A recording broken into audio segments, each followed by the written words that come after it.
पाठ का आशय, सक्सेना परिवार नौकर साधोराम को निकालकर रोबोनिल को नियुक्त करते हैं। रोबोनिल और दूसरे रोबोट रोबोदीप की मुलाकात होने पर उन्हें पता चलता है कि साधोराम की अब छुट्टी कर दी जाएगी, उसकी नौकरी चली जाएगी।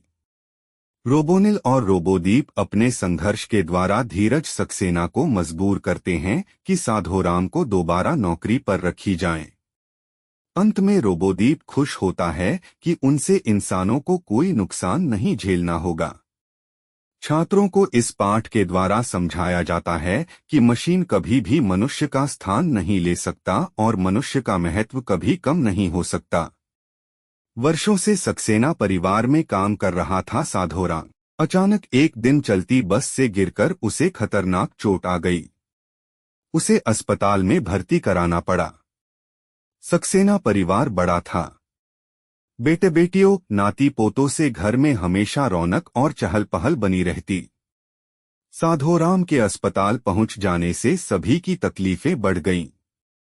धीरज सक्सेना से परिवार वालों का यह दुख नहीं देखा गया। तभी परिवार के मुखिया के नाते उन्होंने कोई फैसला किया। इस फैसले के तहत अगले रोज वे रोबोटोनिक्स कॉरपोरेशन के कार्यालय जा पहुंचे। वर्ष 2030 के नवंबर का महीना था। दफ्तर अभी खुला ही था। एक रोबोट वैक्यूम क्लीनर से दफ्तर के फर्श को साफ कर रहा था। कंप्यूटर विद कृत्रिम बुद्धि, आर्टिफिशियल इंटेलिजेंस का समावेश रोबोट में करने में सफल हो गए थे। कुछ रोबोटों में तो मानवीय संवेदना के गुण पैदा करने में भी कंप्यूटर विदों एवं रोबोटिकी वैज्ञानिकों को सफलता मिली थी। काउंटर पर बैठे एक रोबोट ने ही धीरज सक्सेना का स्वागत किया। जी श्रीमान, मैं आपके लिए क्या कर सकता हूँ? जवाब में धीरज सक्सेना बोले, मुझे घरेलू कामकाज करने के लिए एक बुद्धिमान रोबोट की जरूरत है। यह सुनकर काउंटर पर बैठा रोबोट बोला, लेकिन घरेलू कामकाज के लिए बुद्धिमान रोबोट क्यों? आप साधारण रोबोट से भी काम चला सकते हैं। दरअसल मुझे बुद्धिमान रोबोट चाहिए, मेरे नाती पोतों का होमवर्क कराने के लिए एवं वर्ड प्रोसेसर पर मेरा काम संभालने के लिए भी। ठीक है, जैसी आपकी मर्जी। जब आप ज्यादा कीमत चुकाकर बुद्धिमान रोबोट की सेवाएं लेने के लिए तैयार ही हैं, तो हमें भला क्या एतराज हो सकता है। धीरज सक्सेना को यह रोबोट बहुत ही व्यवहार कुशल और चालाक लगा। सचमुच ग्राहक की नब्ज पकड़ने की कला में वह पारंगत लगता था। उस दिन दोपहर को ही कंपनी का एक कार्मिक, जो एक रोबोट ही था, सक्सेना परिवार में काम करने के लिए रोबोनिल को छोड़ गया। जिस रोबोट का ऑर्डर धीरज सक्सेना ने दिया था, उसी का नाम रोबोनिल था। रोबोनिल के घर में आ जाने से सभी ने राहत की सांस ली। सुबह नाश्ता कराने, मेहमानों के स्वागत में द्वार खोलने, घर के छोटे बच्चों को कहानियां सुनाने, बच्चों को होमवर्क में मदद करने तथा धीरज सक्सेना के वर्ड प्रोसेसर पर काम करने के अलावा शाम को वह परिवार के पालतू कुत्ते शेरू को घुमाने का काम भी पूरी मुस्तैदी के साथ करने लगा था। रोबोनिल रोज शाम को शेरू को टहलाने के लिए ले जाता था। ऐसे में एक दिन उसकी मुलाकात रोबोदीप से हो गई। रोबोदीप उसी मोहल्ले में रहने वाले शर्मा परिवार के कुत्ते झबरू को घुमाने आया करता था। दोनों रोबोटों के बीच दोस्ती हुई तो शेरू और झबरू भी आपस में हिलमिल गए। रोबोनिल की तरह रोबोदीप भी एक बुद्धिमान रोबोट था। बातों बातों में एक दिन रोबोदीप ने रोबोनिल को बताया, जानते हो रोबोनिल, तुम्हारे आने से पहले सक्सेना परिवार में कौन काम करता था? रोबोनिल को इस बारे में कुछ पता नहीं था। वह बोला, नहीं तो, मुझे इसकी कोई जानकारी नहीं है। पर तुम्हें किसने बताया? मैंने शर्मा परिवार को तुम्हारे सक्सेना परिवार के बारे में बातचीत करते सुना है। साधोराम नाम का सेवक एक बस दुर्घटना में घायल होकर किसी अस्पताल में है। सो तो ठीक है, पर इसमें खास बात क्या है? ठीक होकर वह दोबारा सक्सेना परिवार से आ जुड़ेगा। नहीं रोबोनिल, यही तुम गलत हो। तुम्हारे परिवार के मुखिया धीरज सक्सेना की शर्मा साहब से मुलाकात हुई थी। उन्होंने बताया कि वह अब साधोराम की छुट्टी करने वाले हैं। सुनकर रोबोनिल चौंक गया। बोला, क्या कहा तुमने? वे लोग साधोराम की छुट्टी करने वाले हैं? पर क्यों? इसलिए कि तुम उन्हें बहुत भा गए हो। बूढ़े साधोराम को थोड़ा मुआवजा देकर वे उसको गांव भिजवा देंगे। मगर रोबोदीप, यह तो रोबोटिकी के नियम के विरुद्ध है। कोई रोबोट किसी इंसान को कैसे नुकसान पहुंचा सकता है? यह तो साधोराम के पेट पर लात मारना हुआ। नहीं, हमें कुछ और करना होगा। रोबोनिल की बात सुनकर रोबोदीप बोला, वैज्ञानिक एवं विज्ञान लेखक आइजक आसिमोव के रोबोटिकी के नियम के खिलाफ तो यह है। कोई रोबोट किसी इंसान के नुकसान का कारण बने, साथ साथ मानवीय नजरिए से भी यह गलत है कि हमारे कारण किसी भी इंसान की नौकरी को खतरा पहुंचे। दोनों के बीच कुछ गुप्त मंत्रणा हुई। फिर दोनों अपने अपने पालतू कुत्तों के साथ अपने मालिकों के घर लौट गए। अगले रोज रोबोनिल और रोबोदीप रोबोटोनिक्स कॉरपोरेशन के दफ्तर में हाजिर हुए। कंपनी के मालिक रोबोजीत से उन्होंने भेंट की। सारी बातें विस्तार से समझाई। सुनकर रोबोजीत बोला, मगर मैं क्या करूं? मैं तो अनुबंध की शर्तों से बंधा हूं। व्यापार में अगर मैं नियम को देखने लगूं तो कर लिया मैंने धंधा। मैं तुम लोगों की कोई मदद नहीं कर सकता। रोबोनिल और रोबोदीप ने बहुत समझाने की कोशिश की। रोबोजीत टस से मस नहीं हुआ। उसे आसिमोव के नियमों से बढ़कर धंधे की चिंता थी। निराश होकर दोनों वापस लौट आए।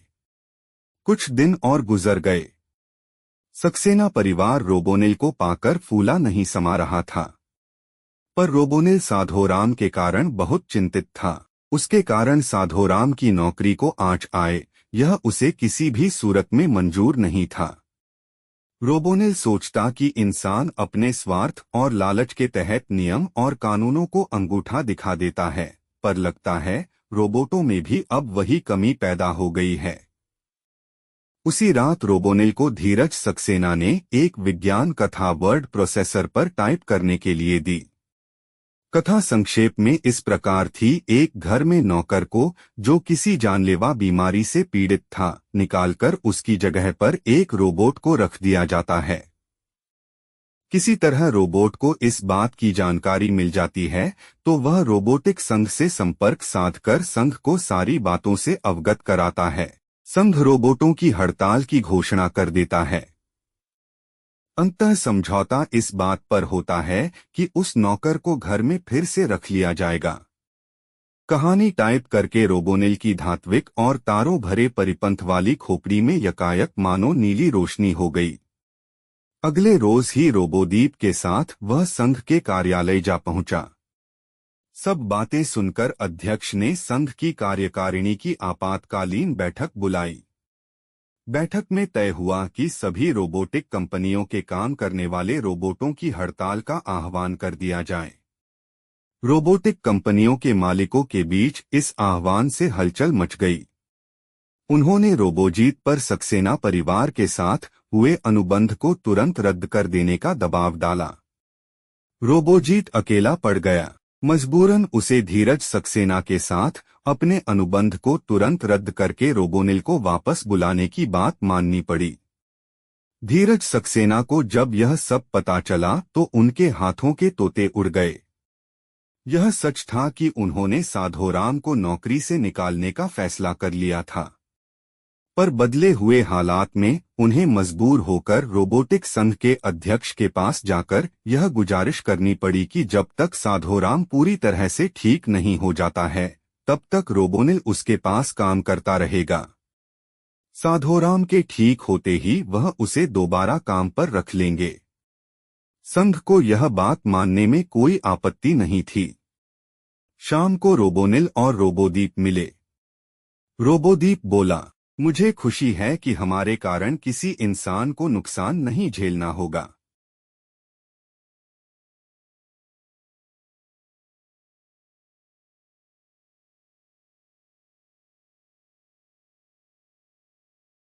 Lesson introduction. The Saxena family fires Sadhuram, their servant, and appoints Robonil. When Robonil and another robot Robodeep meet, they learn that Sadhuram will now be fired. He will lose his job. Robonil and Robodeep through their struggle force Dheeraj Saxena to rehire Sadhuram.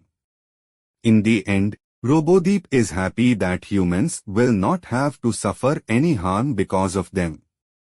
Students are taught through this lesson that machines can never replace humans and the importance of humans can never be reduced. Sadhuram had been working in the Saxena family for years. Suddenly one day he fell from a moving bus and got a dangerous injury. He had to be admitted to the hospital. The Saxena family was large. The house was always lively and bustling with the sons, daughters and grandchildren. Everyone's troubles increased when Sadhuram was admitted to the hospital.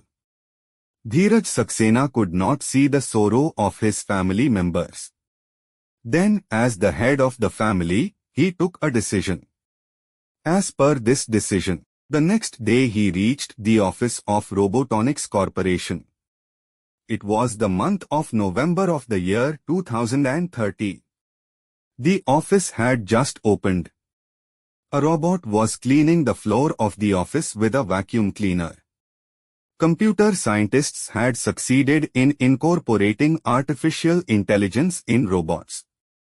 Computer scientists and robotics scientists had succeeded in creating human-like qualities in some robots. A robot sitting at the counter welcomed Dheeraj Saxena. "Yes, sir.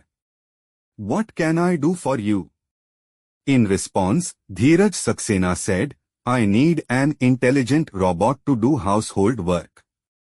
Hearing this, the robot sitting at the counter said, "But why an intelligent robot for household work? You can manage with an ordinary robot as well." "Actually, I need an intelligent robot to help my grandchildren with their homework and also to handle my work on the word processor." "Okay, as you wish. When you are ready to pay a higher price and avail the services of an intelligent robot, what objection can we have?" Dheeraj Saxena found this robot to be very well behaved and clever. It seemed to be an expert in the art of understanding the pulse of the customer. That afternoon, a company employee, who was also a robot, left Robonil to work in the Saxena family. The robot that Dheeraj Saxena had ordered was named Robonil. Everyone heaved a sigh of relief when Robonil came to the house. Apart from serving breakfast in the morning, opening the door to welcome guests, telling stories to the small children of the house, helping the children in their homework, and working on Dheeraj Saxena's word processor, it also started taking the family's pet dog Sheru for a walk in the evening with full dedication. Robonil used to take Sheru for a walk every evening. One day, it met Robodeep. Robodeep was also taking care of Jhabru, the dog of the Sharma family living in the same locality. When the two robots became friends, Sheru and Jhabru also became friends. Like Robonil, Robodeep was also an intelligent robot. One day, Robodeep told Robonil, "Do you know Robonil, who used to work in the Saxena family before you came?" Robonil did not know anything about this. He said, "No, I do not know anything about this." "But who told you?" "I have heard the Sharma family talking about your Saxena family. A servant named Sadhuram is in a hospital after being injured in a bus accident." "That is fine, but what is special about this? After recovering, he will join the Saxena family again." "No, Robonil. This is where you are wrong. The head of your family, Dheeraj Saxena, met Sharma Sahab. He told that he is going to fire Sadhuram now." Hearing this, Robonil was shocked. He said, "What did you say?" They are going to sack Sadhuram. But why? Because they have liked you a lot. They will send old Sadhuram back to his village after giving him some compensation. But Robodeep, this is against the rules of robotics. How can a robot harm a human being? This is like kicking Sadhuram in the stomach.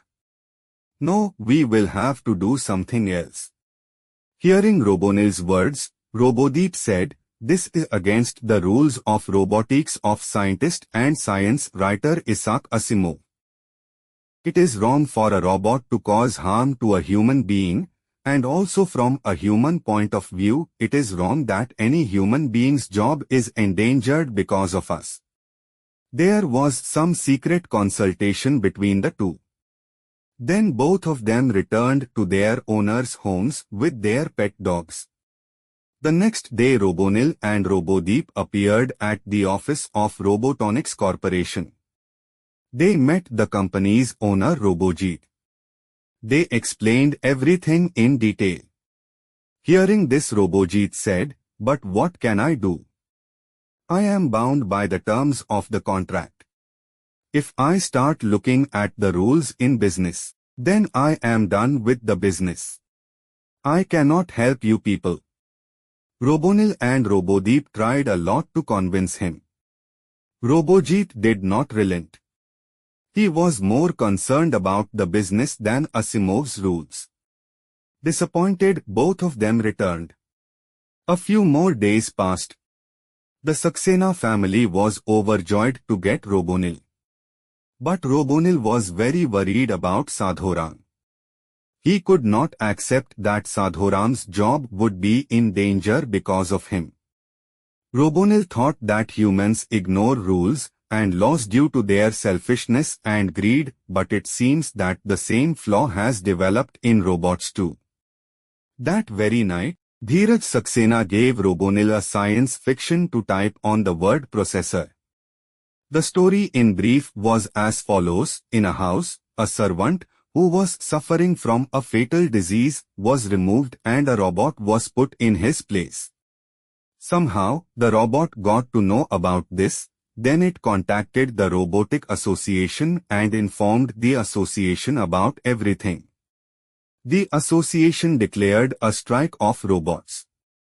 Finally, an agreement was reached that the servant would be reinstated in the house. After typing the story, Robonil's metallic and starry skull suddenly glowed with blue light. The very next day, he reached the association's office with Robodeep. After listening to everything, the president called an emergency meeting of the association's executive. It was decided in the meeting that a strike should be called for all the robots working in robotic companies. This call created a stir among the owners of robotic companies. They pressurized Robojit to immediately cancel the contract with the Saxena family. Robojit was left alone. He was forced to cancel his contract with Dheeraj Saxena and agree to call back Robonil. When Dheeraj Saxena came to know about all this, he was shocked. It was true that he had decided to fire Sadhuram. But in the changed circumstances, he was forced to go to the president of the Robotic Union and request that Robonil will continue to work with him until Sadhuram is completely cured. As soon as Sadhuram recovers, he will re-employ him. The union had no objection in agreeing to this. Robonil and Robodeep met in the evening. Robodeep said, "I am happy that no human being will have to suffer loss because of us." Dear students, if you find these lessons explained is helpful, please share this video with your friends. Subscribe to our channel for simple and clear lesson explanations. Check the description for links to other lesson summaries and join our WhatsApp channel for daily Kannada and Hindi lessons, useful phrases and grammar tips. Start learning today and speak confidently.